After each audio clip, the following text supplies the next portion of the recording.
Hey, it's Pastor James, and welcome back to our online devotionals. This time we are focusing on neighboring, being a good neighbor.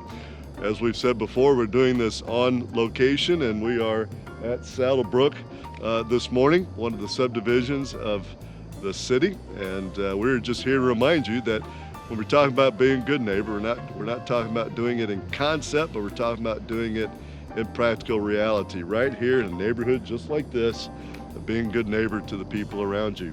There are lots of texts in the Bible that talk about being a good neighbor, and you've heard that there are lots of ways it says that you should not be a neighbor, and that is there are things you shouldn't do.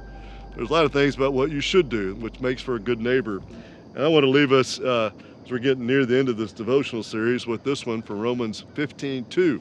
Paul is talking about the need for us as people who are followers of Jesus to live as an example of Christ. And he says in Romans 15:2, let each of us please his neighbor or her neighbor for his or her good, to build him up or to build her up.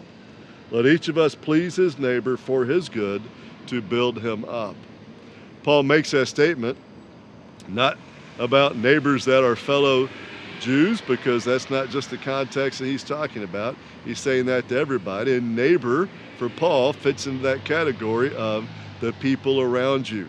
Not people like us, everybody. Everybody around you qualifies as a neighbor. And Paul is causing us to have a different posture towards the people around you. He's saying that we should please our neighbor. And we normally I think our natural motivation is to please ourselves.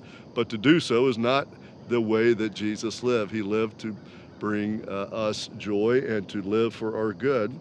And then he says, not to please ourselves, but to please him for his good, not our good.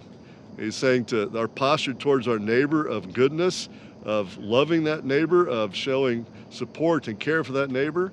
We need to make sure it's not about us. It's actually for the neighbor's good. It is to live in a way that, he says, builds up the neighbor. That's a different kind of posture that we normally have about our lives and about people around us. Our natural instinct is to simply please ourselves and to build ourselves up.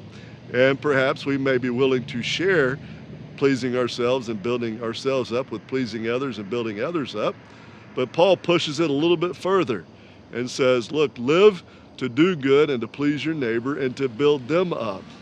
I don't think Paul is asking ourselves to be neglected or to abuse ourselves, but he's saying that we're so drawn to our own needs, our own lives, our own problems, our own concerns, that we have completely cut off and broken off communications with the people around us, and no one's getting built up around us when we are so inwardly focused.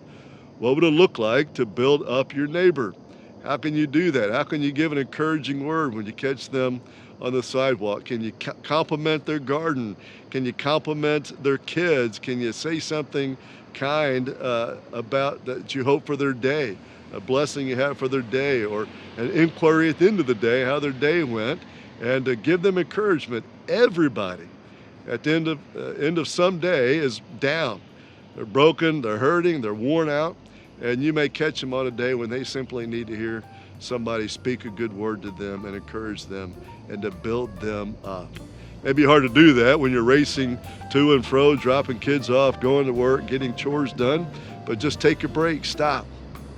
Look for a neighbor.